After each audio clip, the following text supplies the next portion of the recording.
Kolkata TV ডিজিটালে আপনাদের সকলকে স্বাগত। আপনাদের সঙ্গে রয়েছে আমি অঙ্কুর।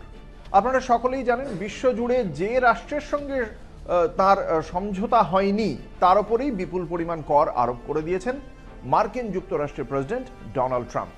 এবং এই বিপুল পরিমাণ কর আরোপ করা মানে হচ্ছে গিয়ে, ধরুন ভারতের একটি সংস্থা আমেরিকায় তার কোনো পণ্য নিয়ে গিয়ে আমেরিকার বাজারে বিক্রি করে, তাহলে আমেরিকার পক্ষ থেকে ডোনাল্ড ট্রাম্প যেটা করেছেন কি, ওই পণ্যের ওপর, ভারতীয় পণ্যের ওপর একটা বিপুল পরিমাণ কর আরোপ করেছেন। ফলে আমেরিকার বাজারে সেটার দাম অনেক বেশি দাঁড়িয়ে যাচ্ছে।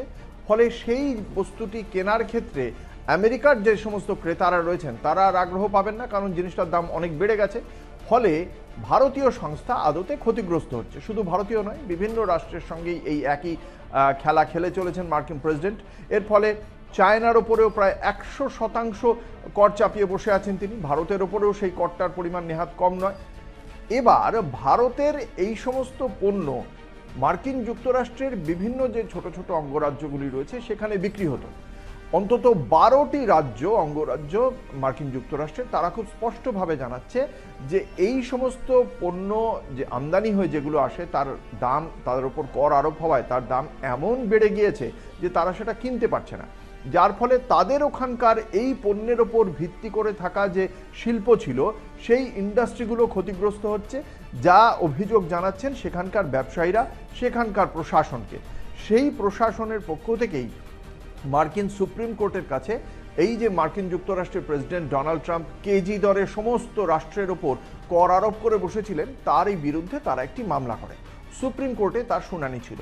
সেই শুনানিতেই সুপ্রিম কোর্ট সরাসরি জিজ্ঞাসা করেছে ডোনাল্ড ট্রাম্পের পক্ষ থেকে যারা আইনজীবী ছিলেন তাদেরকে সরাসরি জিজ্ঞাসা করেছে, এই যে 1977 সালের IEEPA যে আইনটি রয়েছে, international emergency economic powers act বা IEEPA, 1977 সালের যে আইনটি, সেই আইনটি ব্যবহার করেই এই কঠিন সিদ্ধান্ত নিয়েছেন ডোনাল্ড ট্রাম্প। কিন্তু তার আগে কোনো মার্কিন প্রেসিডেন্ট এই আইনকে ব্যবহার করে কংগ্রেসের ওপরে গিয়ে, মার্কিন কংগ্রেসের ওপরে গিয়ে এই আইন একেবারে সমস্ত রাষ্ট্রের ওপর এই যে ব্যবহার করা, সেই প্রয়োগ তারা করেননি। তাহলে মার্কিন যুক্তরাষ্ট্রের যে কংগ্রেস, যাকে সবচেয়ে বেশি গুরুত্ব দেওয়া হয়, সুপ্রিম কোর্টের প্রশ্ন, তাহলে কি কংগ্রেসের উপর নিজের অধিকার ফলিয়েছেন এই আইনকে ব্যবহার করে? তিনি কংগ্রেসকে কি বাধ্য করেছেন এই আইনে সায় দিতে? এই প্রশ্নগুলো এবার তুলে দিয়েছে মার্কিন শীর্ষ আদালত। এবং শীর্ষ আদালতের যে শুনানি, সেখানে মার্কিন প্রেসিডেন্ট কিভাবে একতরফাভাবে এই আইন চাপিয়ে দিলেন সমস্ত দেশের ওপর, যার জন্য ক্ষতিগ্রস্ত হচ্ছে রাজ্যগুলি এবং তার পাশাপাশি বেশ কিছু প্রতিষ্ঠান, ব্যবসায়িক প্রতিষ্ঠান, সেই প্রশ্ন তুলেছে। এবং আইনের উপযোগিতা এবং ব্যবহারের প্রয়োজনীয়তা আদৌ আছে কিনা তা নিয়েই প্রশ্ন। যদি এই প্রশ্নে সদুত্তর দিতে না পারে ডোনাল্ড ট্রাম্প প্রশাসন, তাহলে কিন্তু এই আইন, যে আইনের বলে এই কর আরোপ করা হয়েছে, সেই কর সরিয়ে ফেলা হতে পারে, এমনটাও মনে করছে মার্কিন আইনজ্ঞ মহলের একাংশ। তার ফলে কিন্তু ভারত সহ বিভিন্ন রাষ্ট্রের ওপর থেকে এই কর যেটা চাপানো হয়েছিল নতুন করে, সেই কর চলে যাবে। ফলে ভারতের অর্থনৈতিক দিক থেকে লাভবান হওয়ার অবশ্যই সম্ভাবনা বাড়ছে।